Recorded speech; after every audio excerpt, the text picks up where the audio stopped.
me to discuss this is Joy Ugben. It is a program that discusses various national and international matters. A Nigerian should be able to live and work in a hospitable and safe environment in the north or south or east or west of Nigeria. We cannot have a country where politicians do things and get away with them and expect that the citizens will do otherwise. Daily Communion for the love of God and neighbor. Good morning and welcome to Daily Communion on Catholic Television of Nigeria. We are reaching you from Nigeria's capital city, Abuja.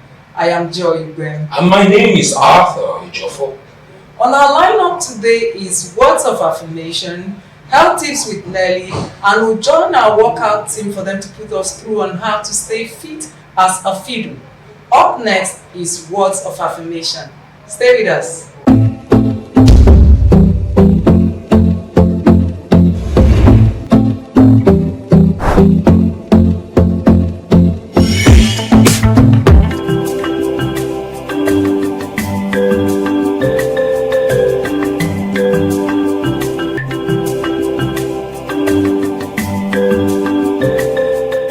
What salvation has done in my lives, in our lives, in our world. Yes, we can't tell it all, the scripture says, unless we become infinite and eternal, as he who is the maker, the agent, the source of salvation is eternal.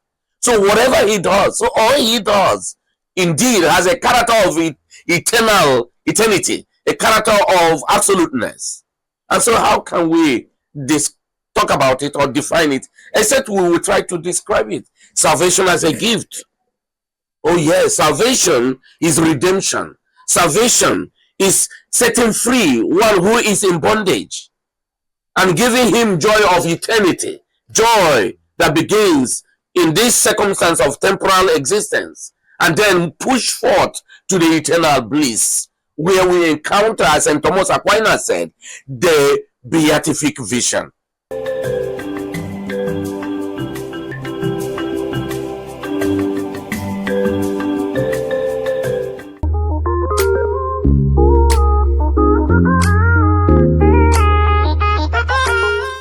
Welcome to Health Tips on Daily Communion.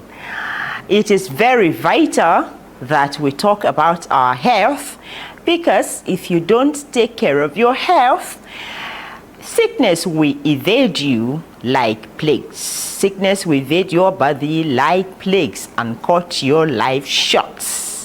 Today on Health Tips, we're talking kidney care.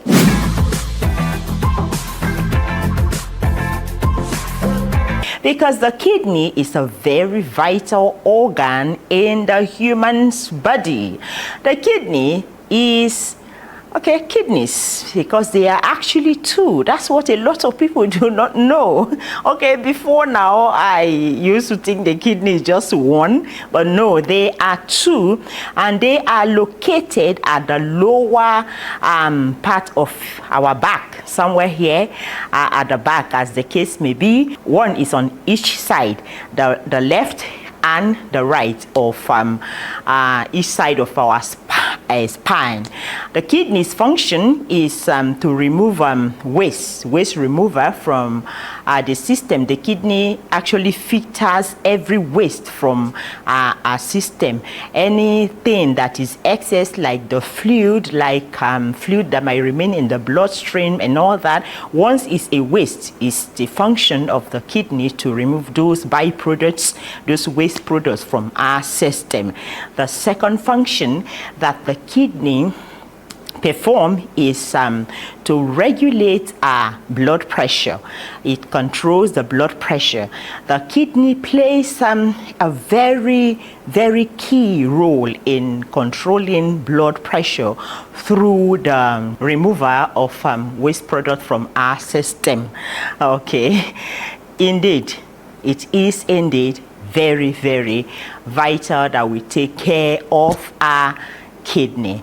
Okay, the third thing that the function that the kidney perform is regulate the red blood cell. Actually, it produces the red blood cell. You know the importance of the red blood cell in our production. It is the kidney that stimulates this the production of this red blood cell in our body. However, the kidney is in danger. Just like every part of our bodies, if we do not take care of our body, like I said, sickness will evade us. Our body, like plagues, and cuts our life short. There are some diseases and disorders that will happen to the kidney, such as chronic kidney disease. This disease is a gradual loss of the kidney function over time. And the second one is acute kidney injury, a sudden loss of kidney function, so sudden. The third one is kidney stones, where you have small hard mineral deposits in our kidney and causes us harm. Okay, this causes cancer. We also have kidney cancer, a type of cancer that originates in the kidney. And once your kidney is affected, there is a serious problem. So, what do we do to maintain a healthy kidney? Maintaining a healthy kidney is very essential for our overall well-being and healthy living. So let me quickly take you through a few points to care for our kidney. Your lifestyle is very, very important. What do you do? Stay hydrated, meaning drink a lot of water. I know you've heard this over time. Keep drinking water. Keep drinking water. You know what this does for you? It then filter, when the kidney filters all those byproducts and the waste, then it will now go out through urine and through sweat. So if you drink a lot of water and stay hydrated, you will be taking care of the kidney. The next thing we should do is to exercise. Make sure you exercise regularly. Physical activity can help lower our blood pressure. When you engage in physical activity, you know, you sweat out all those byproducts or disease that may remain in your system. Then you also maintain a healthy weight. Healthy weight, because if you are overweight, it will then tell on the kidney negatively, and the kidney will not be able to perform its function to take care of your body. Then you have to eat a balanced diet. And when we talk balanced diet, a lot of people just think that, okay, you're talking about eating some kind of rich food and all that. No, we are talking about you adding vegetables to your regular food that you eat, and then just make sure it's balanced with a little bit of vegetable here and all that, so that your kidney will not be overburdened. You also have to limit your intake of sodium. We know sodium is salt. The intake of too much of salt in our system, excessive salt intake to our body, increases our blood pressure and then strain the kidney. So let's reduce that, and let us also avoid smoking and excessive alcohol consumption. Both can truly affect the kidney and damage it from functioning properly. So what do we do now? For you to know when your kidney has problem or is beginning to develop problems, there are symptoms that you have to look out for. And one of the symptoms is if there is blood in your urine. I mean blood, normal blood. When you urinate and you find a stain of blood in it, it is time for you to know that your kidney is needing attention, and you have to give it attention immediately. Number 2 is painful urination. urination. Anytime you're urinating like you're weighing and you are experiencing pain, it is time to seek medical attention. You should know that the kidney is complaining. Then when you urinate frequent urination, when all the time you feel like going to wee-wee, you go and wee-wee, you return, you feel like urinating again, the kidney might be in danger.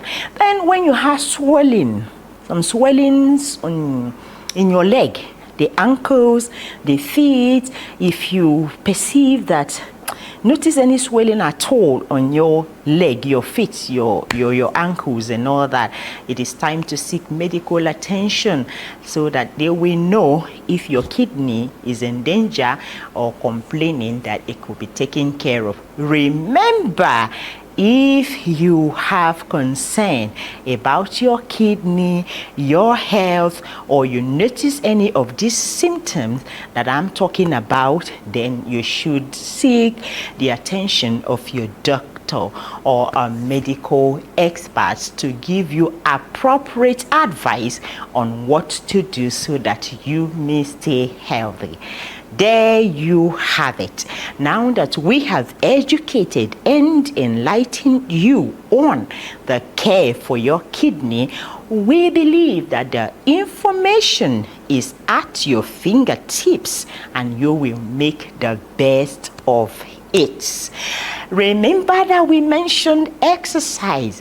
Exercising is very, very expedient for a healthy living. Now, let's join our exercise segment. And don't forget that I am Nelly Frank, your healthy living therapist. And I will see you again soonest. Go to the exercise section.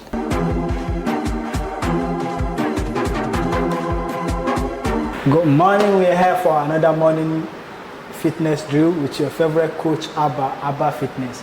So today we're going to talk about open and close squat, which I will take you on the modified and the advanced one. Let's go.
Welcome back to the segment of the program on the Daily Communion, reaching you from the Catholic Television of Nigeria, Abuja.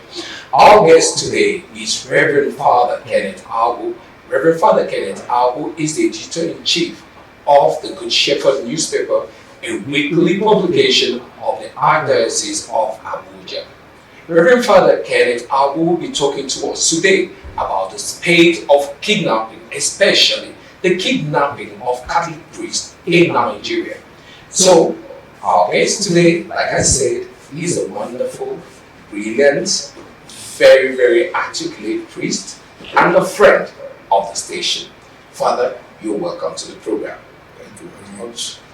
Father, I would like to begin by asking you, how widespread is this occurrence of kidnapping of Catholic priests? In fact, it is widespread all over the country. Because recently in our national platform that bind the Catholic priests together, we compiled the list of the priests who have been kidnapped. We found out that every region have been touched by this pandemic. Very unfortunate, but this is the reality we are dealing with presently. No part of the land of Nigeria is safe. North, east, west, and south, everywhere have been affected by this pandemic. So it is really troublesome, troubling that we are affected in all parts of the country. Would there be factors that you think are contributing to the kidnapping of priests? Sure, there are multiple. But we can take a look at a few of them. Now, kidnapping is a form of persecution. And the Christianity right from the onset have been persecuted at all ages, but in various forms. So in our own age and time, kidnapping can be looked in that direction. The German Lutheran pastor, Dietrich Bonhoeffer, said something very important about followers of the Lord Jesus. When Christ calls a man, he bids him come and die. He's talking about submission to the will of Christ. My will is no longer my will. If I have accepted to be his follower, I need to submit and then follow what the Lord has said. The question is, how was the Lord Jesus himself treated in the hands of the people at his age and time? He was not spared of persecution. So, in our own time, the followers of the Lord are not so spared. And when you look at kidnapping, it is all part of it. That is one. But beyond being a form of persecution, you can see various factors that are facilitating kidnapping in the country. I think of economic factor as one of the basic reasons. You see, an idle hand, an idle mind is also the devil's workshop. When people have nothing meaningful to do, the devil will give them work to do. It is not hidden that the rate of unemployment in our country, Nigeria today, is quite alarming. And usually, when society endorses anything, people tend to tilt towards it. Kidnapping has become a very lucrative business. Kidnap somebody and pay a huge ransom. That you, in a legitimate business, you may not even make in a year. In respect of these reverend fathers that are being kidnapped, you're talking of ransom now. Those that have been rescued, are you saying that ransom is being paid for them to be rescued? As far as we know, the Catholic Church does not pay ransom for the kidnapped priests. Some have been lucky enough to be rescued by benevolent individuals. I know of my principal who was kidnapped in Abakaliki, Ogun State. They were rescued by a vigilante group who were there in the bush and they tried to overrun the kidnappers. So the church does not actually pay ransom. Your life as a priest is a ransom already. Okay, because don't you think that the church not paying ransom is the reason why some of them have been murdered? Because according to Al Jazeera fight, they said the news agency has said that in the last decade, over or nearly 150 priests have been kidnapped, and the total number of 11 have been murdered, while 4 have been declared wanted.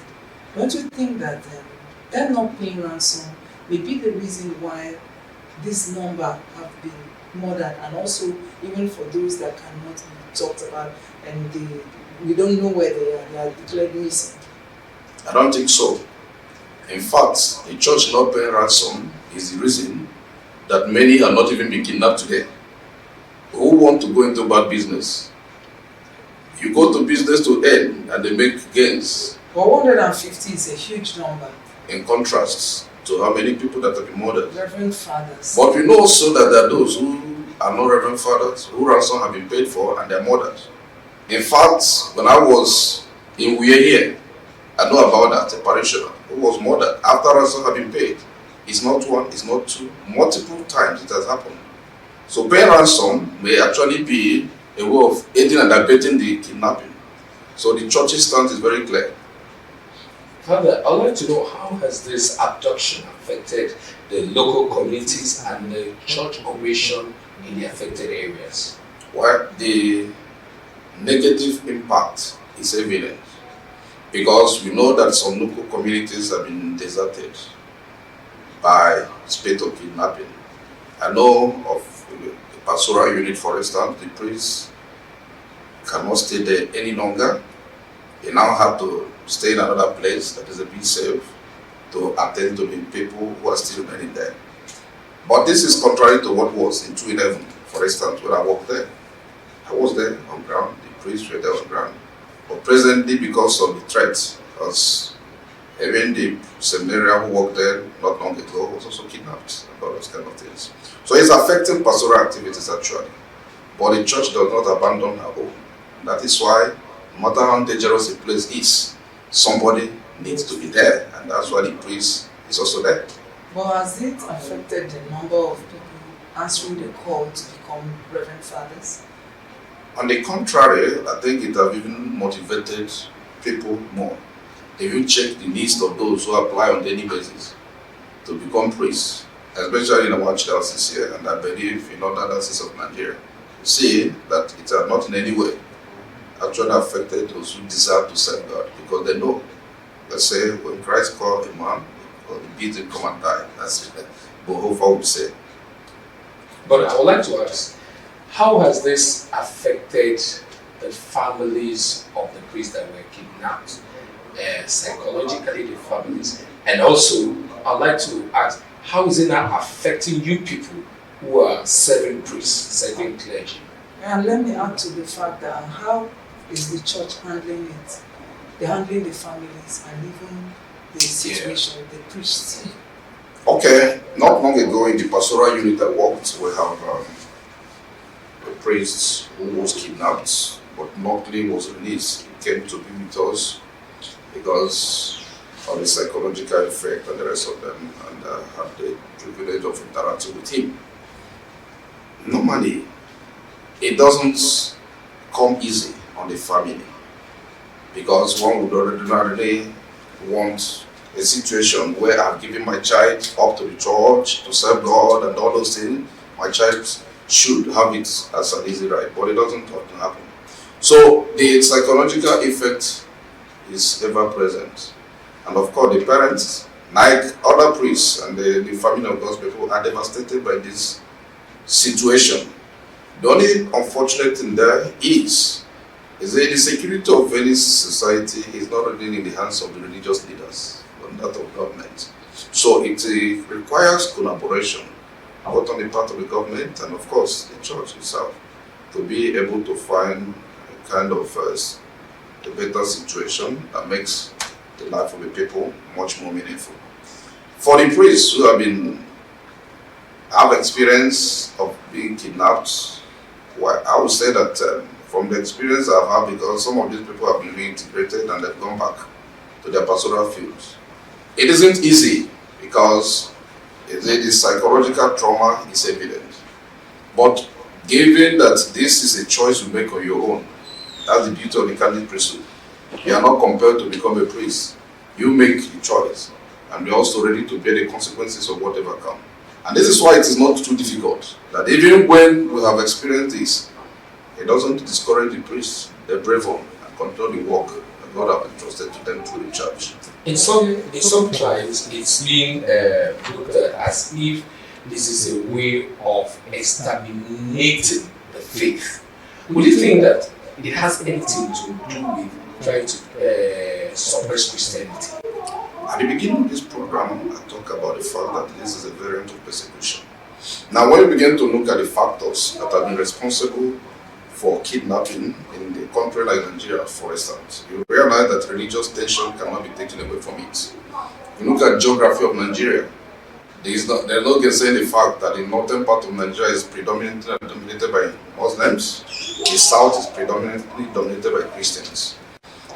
This often leads to tension where you have the minority. It's very possible that the minority, even if they are staying in the south or they are staying in the north, they are also persecuted in that context. So we wouldn't take that factor away completely, that the religious tension has not aided this kind of situation.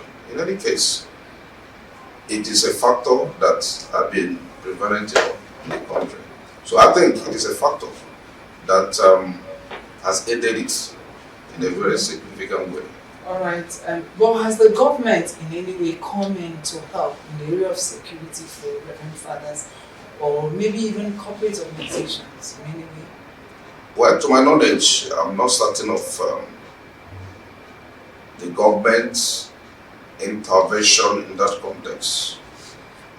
If you look at our country generally, the insecurity is palpable everywhere. And so the church or the priests are also citizens of the country. And there's no special treatment that have been given to the citizens, as to say we have given special treatment to the priests.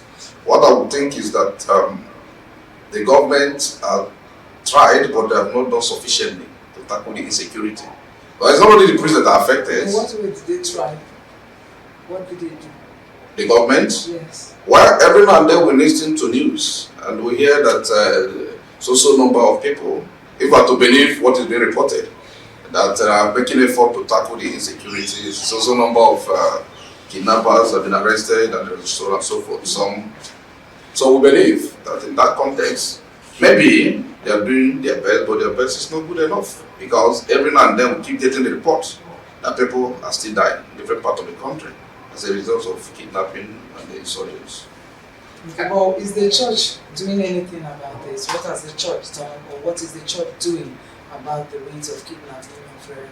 One of the major things that the church has done and continue to do is to create awareness about its danger this poses in the society. And it's not just locally, but also internationally.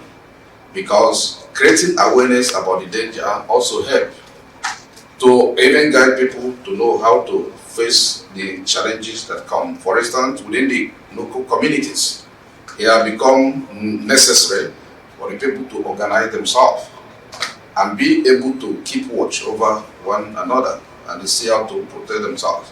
If there's no awareness about the danger that this is posing, maybe I will feel it doesn't concern me. But what concerns one concerns all. And so the awareness being created by the church has to a very large extent help in trying to combat it, because it's not just within the country. Now it has become a global kind of awareness that Nigeria here, we're having this challenge presently. Well, how can the international community assist Nigeria in tackling this issue? If we are very sincere in handling or tackling the issues here, it has to begin with those who are leaders. Because normally, in international cooperation, they have to watch what you're doing. How have you treated your citizens? How can I be sure that we are going to trust you, even if we come in to do this? And don't forget, there's always a vested interest in every kind of conflict and all those. As far as I'm concerned, maybe because the international community have not seen the preparedness or the readiness of the leaders, they have not been very forceful in trying to help to combat the whole situation. So our leaders need to get serious in this context, because charity begins at home. If we begin to deal with the matter the way it should be done, dealt with, I think that could also be a motivation to those who are even outside to come to our help. But the question is, have we done sufficiently enough to help ourselves? But on your own part, the Bishop of Makurdi has spoken to me, made some presentation with the legislative arm of government in America. And that is why I'm asking, is there any visible partnership or engagement between the church and that area, the legislative arm of government in America to help? Or is there any pressure on the Nigerian government to become more proactive in tackling this after that presentation by the Bishop of Macaulay Diocese? I must admit that I perused through the presentation, but I didn't follow the details of what's come afterwards to be able to know whether or not there is any kind of partnership that has been established between the church and the government of the United States. But it was an impressive thing that the bishop had done to bring about the international awareness about the situation in our country. Maybe on my part, I need to do something more to research about it. All right, I'll still take you back to the church. All right. As individuals, because you said the government is not doing enough in terms of security. Individuals are already providing security for themselves.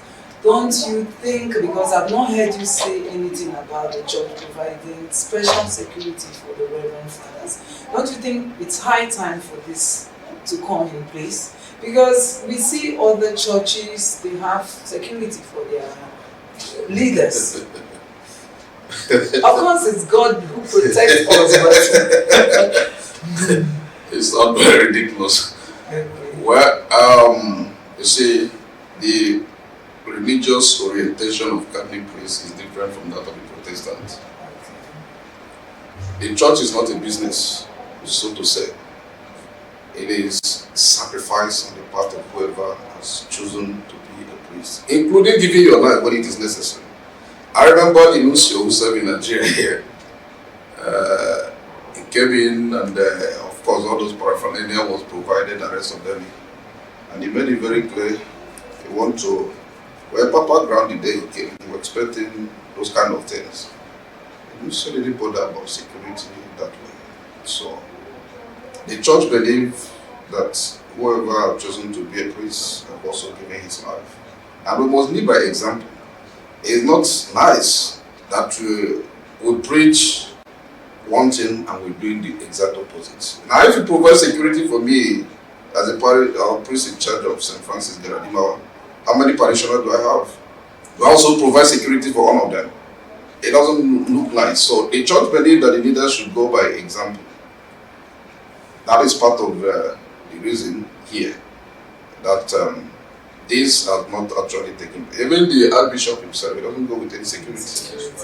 Okay, there was an incident of a priest being kidnapped and murdered, and it was said from some quarters that he is a very vocal priest. He talks against government, he talks, he says it as it is, he's very truthful and sincere, he's bold, he's fierce.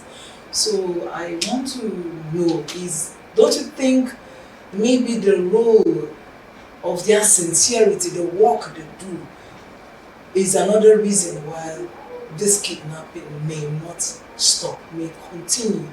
Because they are against other forces, negative forces.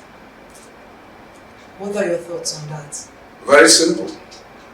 When you have decided to go against the tide, you could expect persecution. It's not just about the priest. As you are now an individual, if you decide to stand up against injustice, don't expect that people are going to like you or clap for you. They are going to go against you. So it's part of it for the priest, standing up against what is wrong. He steps on many toes. But even including the church members, and also those who are not moving within the church. I mean, not necessarily like that, but he must do it because that is what he has been called to do, to speak truth to power without fear or favor. Yeah, Father, there's an issue of not just being moving on the road and being kidnapped, but there have been several issues of enemy within, where members of the congregation, the laity, plan with outsiders or within themselves to conspire and kidnap priests. Why is this so? We're talking about enemy within. It appears to read my write-up in the last 2 weeks publication in Bishop. That's the caption I gave. The enemy within. All right. And I used the priest of Kafanchan, Pastor Okechukwu, who was killed as the flashpoint in that reflection. It was his death and kidnapping was orchestrated by an enemy within. And if the report we got was correct, he was a keyboardist in the church, who was also very friendly with the priests. And they connived with others to get 200,000 after the priest was kidnapped. Kidnapped on Tuesday, and then by Ash Wednesday morning, 5th of March, he was murdered. Well, you cannot avoid this completely. Even Jesus, he had an enemy with him. He is the Messiah and the Master. And yet, he chose the people who followed him. It was one of them who betrayed him. As mortals, we can only do our best. But it's very unfortunate, really, because one should expect it should be the other way around. If I'm going to have challenges, it shouldn't be from within my company. But what this calls also is for a little bit of precaution. Sometimes, because it's part of the work, you need to trust in order for you to minister to people. It's going to be very difficult for a priest to minister with the people or for the people that he doesn't trust at all. So it can't work easily. So you need to trust the people. But based on the experiences of the past now, maybe a little bit of precaution. In fact, my classmate was spared by God's grace shortly after our prison ordination. I was still working in Mabushi when this incident happened. We had planned that he would come and replace me and do mass in Mabushi while I traveled somewhere. And then the time came, me I have gone to where I'm supposed to be, he didn't come, we were calling. Eventually I found out what happened. While he was at Tuse Maria pilgrimage here in Abuja, the enemy within struck. And then they went to steal in his house. He didn't know what was happening. And by the time he was coming back, they thought he's one of the people who have come to steal. But police were already on ground. He was very shot. But God saved him. And when the cloud or the dust was clear, I found out that the leader of the group was also somebody who was very close to him, whom he even assisting in his education and all those kind of things. So this is a very unfortunate incident. But we can only do our best, and we are now called to take control. Well, Father, I understand this. Then how do we relate? You guys are always, the Catholic priests are always on the road because you have a lot of house stations and sick people you're going to meet and cover for your pastoral work. Could this be part of the reason why there is so much, that you people tend to be easily kidnapped because you're always on the road? In every society where you have a priest is a symbol of the Christian faith. You know what Jesus said? When you hit the shepherd, the flock will scatter. For those who are the enemies of the church, it is very easy to think in that direction.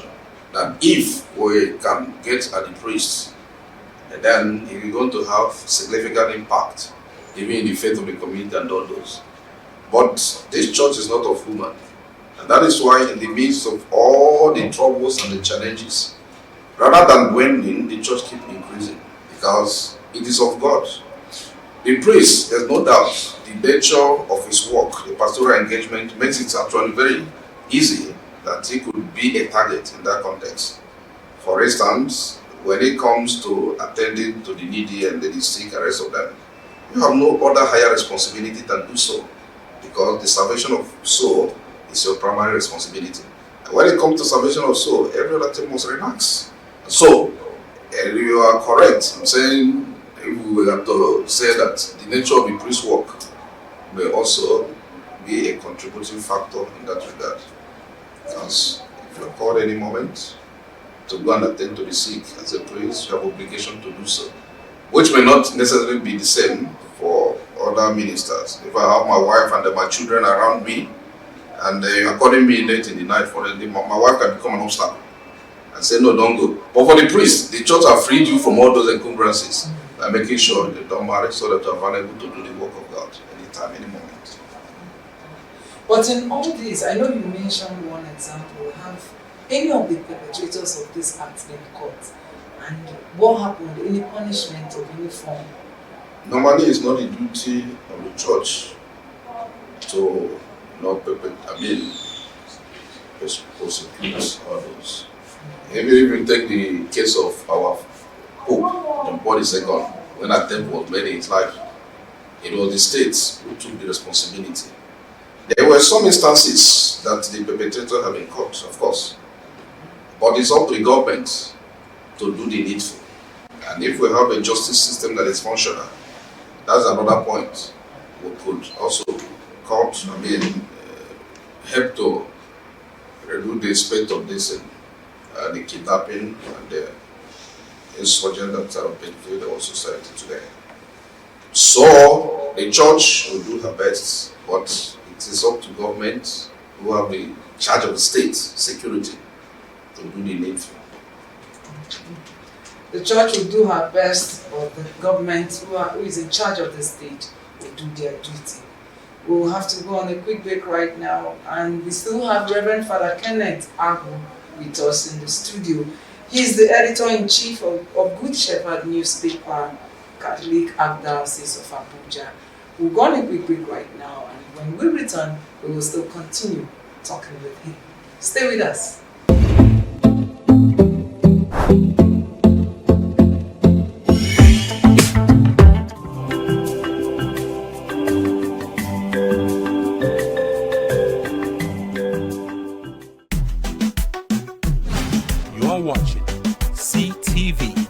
Whether it is music, mass, reflection, documentary, news, or any other program, CTV have something for everybody. It's not your regular channel. It's a station that brings our family together.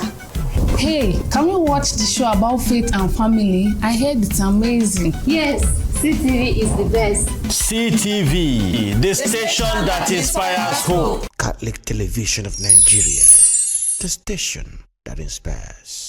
Of course, kidnapping of Catholic priests is on, what I would say is on a geometric increase these days, and if you ask me, I will tell you what I know about the Catholic Church and the Catholic priests.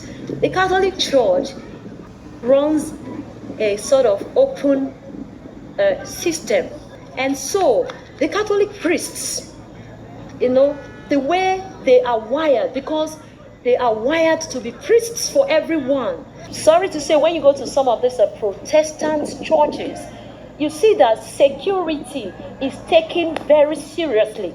It is very difficult to get close to someone, a man of God, or someone you call a pastor.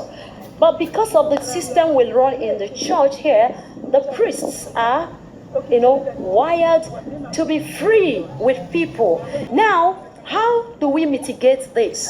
The church should begin, the church now should go inward and begin now to see how they can consider security. Security as a priority. And I'm talking about securing the priests, because if by the time all our priests are gone, then what becomes of the laity? It's so pathetic this is happening in our time. Those are reverend men of the world. They are not supposed to be touched. So it saddens me that at this time, in our time, especially that this is happening to them. It's so unfortunate. So as a child of God, as a Christian, not only priest, it's not only priests they are kidnapping everybody, even the farmers. So hence you are a child of God, you believe in Christ, you believe in God, you will go through temptation and trials. It must surely come. But the solution is when it comes. Remember Christ. Remember Good Friday. Remember that Jesus went to the cross for you and I. Cry and pray and ask God. If God has said you will not die, you will not die. If it's a sign that you will die through that way, you will die. So we have come to this world and we will go. So bear it in mind that one day we will die. So whenever any hard thing, whether kidnap or whatever comes around you, remember Good Friday. Remember that Christ died for you. So focus on that Christ. Confess your sin. There is no sin God cannot forgive. So God is ready to forgive all sins. And believe in Christ. Honestly speaking, even the kidnappers, while you are praying, remembering Christ, call upon Christ, them too, for kidnapping a priest, they'll give their life to Christ. Make una follow CTV, for here we dey carry faith come. Papa, mama, brother, sister, pikin. Make una follow CTV.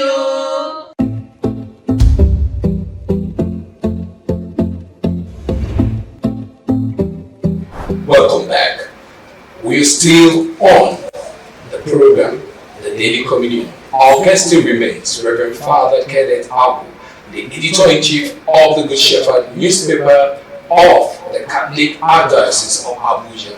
Father, we would like to talk about what is the reach of the Good Shepherd newspaper in Abuja. Okay, the Good Shepherd, obviously, being the mouthpiece of the Archdiocese, have a very wide coverage, trying to reach many pastoral units within the Archdiocese. The bishop cannot be everywhere, and his message is not and clear in the Good Shepherd. Presently, we have about 86 parishes in the Archdiocese and 63 pastoral areas. There may have over 30 chaplaincies. We do how much as we can to try to reach this unit. When the bishop cannot be, we are his voice there to communicate and pass his message across. So we are doing our best, and of course. How do you pass across? What medium? Print media. Yes, but print, which is cycling, it's a weekly newspaper. Is it online? Yes, it is also online. But we have to strengthen the online media presently, the online arm of Good Shepherd. The offline is what is more visible. But the way to go presently is the combination of both. We're working assiduously to ensure that both arms become as effective as it should. Okay, so what role is the newspaper playing in the area of this menace of kidnapping Reverend Fathers? What role is this newspaper playing? Plays advocacy role. Like I said, last 2 weeks I wrote advocacy. We talk about, we create the awareness needed. Many people do not even know that priests are a dangerous species in this regard. When I write, for instance, I bring awareness to this. In order to try to provide a kind of solution. This is what should be done, for this kind of menace to stop by collaboration with the state authorities. This is indispensable because you cannot do it alone. So beyond this, the newspaper also communicates the faith. The Archbishop will have a special page dedicated to him, where it's like Archbishop page, where those he cannot reach physically, he's able to reach them, and those who have access to the paper. Do you get feedback from this paper? Sure, we do. How? People, yes. People often either call by the number we provide or send through the email and give their consent. Sometimes commendation, some other time suggestion on what should be done to make our papers better. Very importantly, Father, the print and electronic media are sectors that need heavy funding. How do you cope? I must say it has been extremely difficult and challenging, but God has been faithful in this regard. One of the ways I've tried to cope in keeping the paper afloat is to also moderate the number of employees we have and ensure that the people will have a multitasking or they are multitask in such a way that round pegs and round holes. Yes, one person can do one or two things. What would I need 2-3 persons to do? Sometimes we'll have one person trying to cover them. That has helped us to minimize costs, even though it has not been very easy, but we have tried to be afloat up to this very moment. Father, the newspaper has always been regarded as the traditional media. Right now, we're dealing with the effect of social media. What are the challenges you're coping with spreading the gospel using the traditional media vis-a-vis the social media? The challenge is palpable because, like I said, this is a weekly publication. Something happened presently that normally, before you are produced, it is already on the social media. Now, this is where the online arm becomes very important as well, so that you're able to cope with what is happening. But give and take, no matter the effect of social media, it can never do away the traditional media. Why? This is what we have as a reference point. I remember. The one on social media is there. Not exactly the same. I'm trying to explain. When I read my books and all those kind of things, I'm able to take mark and all those some pages. Social media is not exactly the same. Sometimes you come across certain things on social media, you know it is gone. Getting it again is also a very big problem. But beyond this, there are those who are attached to the traditional media. No matter the influence of social media, they still prefer the traditional media. So, social media has its own role, it has its own impact and all those. But both of them need to work together in collaboration to satiate the interests, varied interests we have within the community. How are you preparing for the future? Why I'm asking that, I'll use a typical example of the traditional photography we have. Now we have the digital camera. We used to buy films to use to snap, click. Right now you don't need films. That digital films, just a little battery or your phone can do that. How is the British Shepherd newspaper preparing for the future? Well, we are in the society, and the society is dynamic. If you must continue to exist, you must also study the trend of what is obtainable. Like other newspapers, National Day and the rest of them, I go through them and try to see what they are doing, and also try to adjust our own operation in order to keep the paper afloat in the present moment. As far as the future is concerned, we are not certain of what is going to happen, but we prepare for it as much as we can. So we try to get the necessary, the gadgets that have helped others to adjust and adapt. Because in the time past, what used to be is no longer what it is now. I know that before now, this paper used to take a lot of time to produce, for instance. But adjusting to the current trend has also made our work a lot more easier.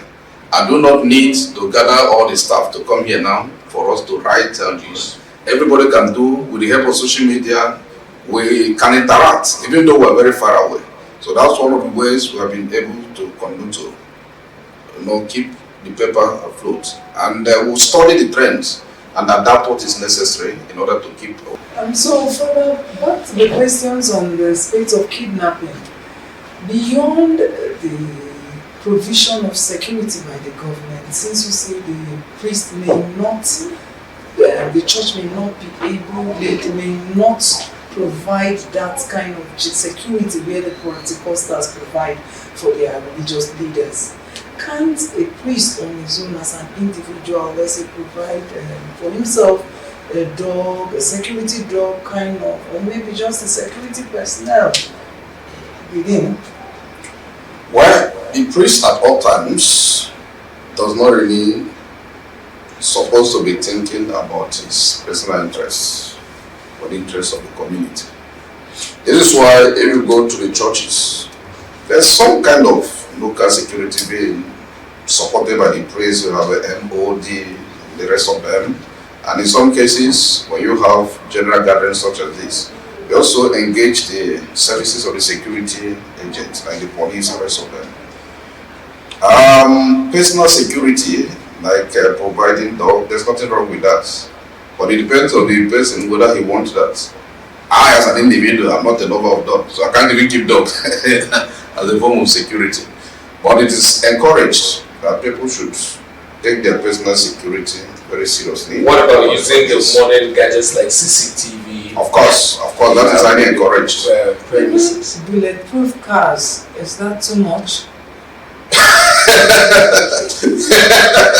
Bulletproof cars for the priests. How about the parishioners? Are they also going with bulletproof cars? No, I wouldn't think that is a the way to go. The shepherd must bear like the sheep. That's what Pope Francis keeps saying. And if I prioritize my personal security, for instance, above every other thing, what impact does it have in the life of the parishioners? I care more about my life more than the parishioners. I'm supposed to be a shepherd. Jesus is the shepherd. The good shepherd laid down his life for the good of his flock.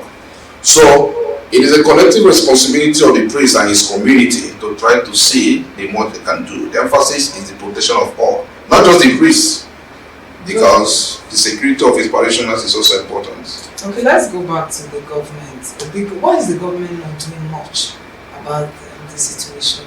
Or is it that they are not happy to see the word of God being evangelized to people? Or what is really the reason why they are not taking the security situation of the priest, especially in this context, serious? I was listening to one social critic a few days back talking about the security structure of Nigeria, the situation. And I think one of the points he was making is that the greater percent of our security personnel are attached to individuals, maybe government personalities, guarding homes, and rest of them, rather than providing general security to the law. So the result is that the number of those who are supposed to provide the social services is not commensurate to the number of people that are supposed to protect. And that makes it very difficult. If to go by estimation, Nigeria has a population of about 200 million. How many security personnel do we have to cater for this? It is very, very low in that context. So I think this is a clarion call for government. If we place interest of the citizens above personal interests, then the government will understand that the security of the citizens is important. But the question is, are they placing the priority in that place? Are we placing the right priorities? Because you see those in government, sometimes they are thinking more about self rather than all. So if we prioritize the citizen today, I think the situation will change for good. Not just for the priest, but for all citizens.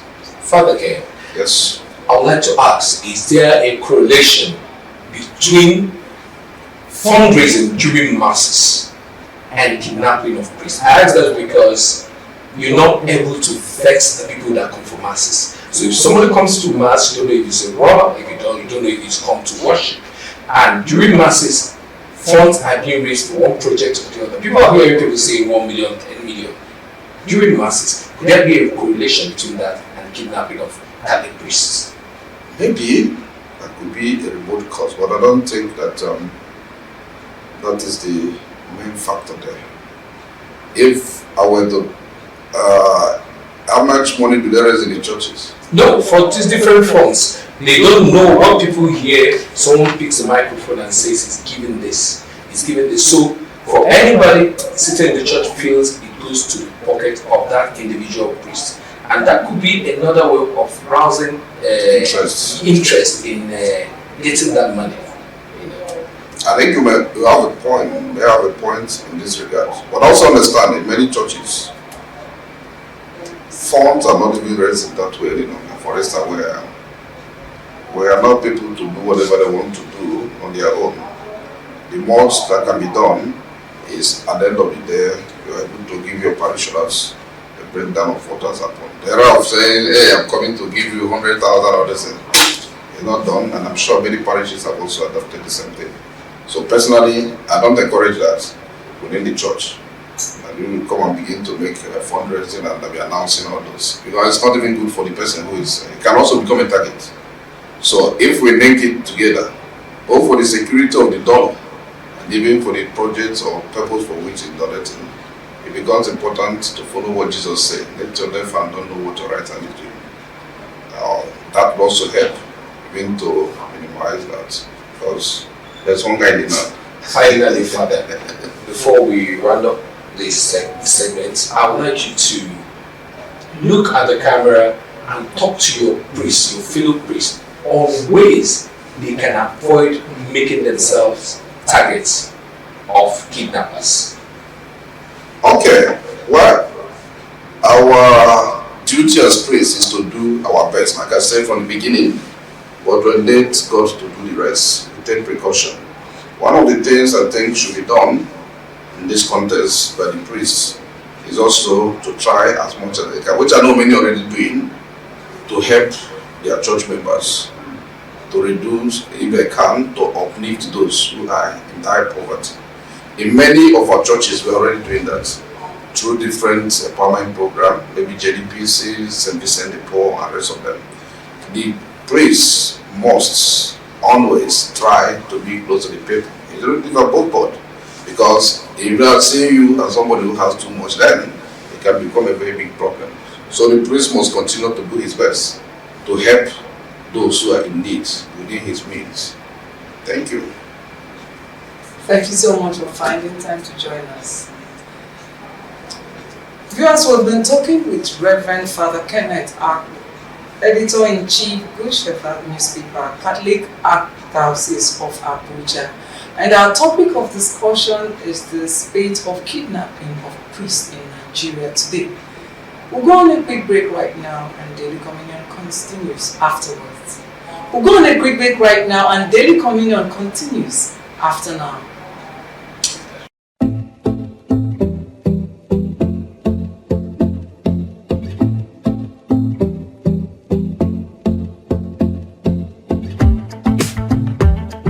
My name is Ignatius Kegama, the Catholic Archbishop of Abuja. I am a very strong fan of the Catholic Television of Nigeria. I invite you to watch the Catholic Television of Nigeria, which is now on Go TV and online. Don't miss this great program produced by this great Catholic television. God bless you. For more videos and updates, subscribe to CTV on YouTube channel for free.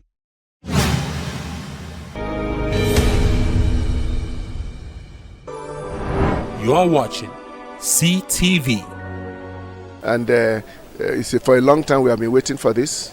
Now you don't have to start looking around the television channels to find something decent. You can be sure that once you hit Catholic TV, you've hit something decent. What's up, my people? They call me Tubaba. Keep watching Catholic television. One love. My name is King Tonto. Keep watching the Catholic TV. God bless you. Hi, Catholic TV fan. We are the Glamour Girls of St. Columbani Secondary School, Ikwen, Obatakara local government area, in Akwa Ibom State. There is no place like St. Columbani's, and there is no TV station like the Catholic television. Stay connected. This is where we come to the end of this episode of the program, The Daily Communion. Please stay with us tomorrow, same time, for another interesting episode. My name remains Arthur Ejofo. Thanks for being with us. Remember, you can watch us on GoTV channel 115 and on free-to-air Nicomsat. You can also watch us on YouTube, Facebook, Instagram at Catholic Television of Nigeria. I am Joey Ben. Bye for now.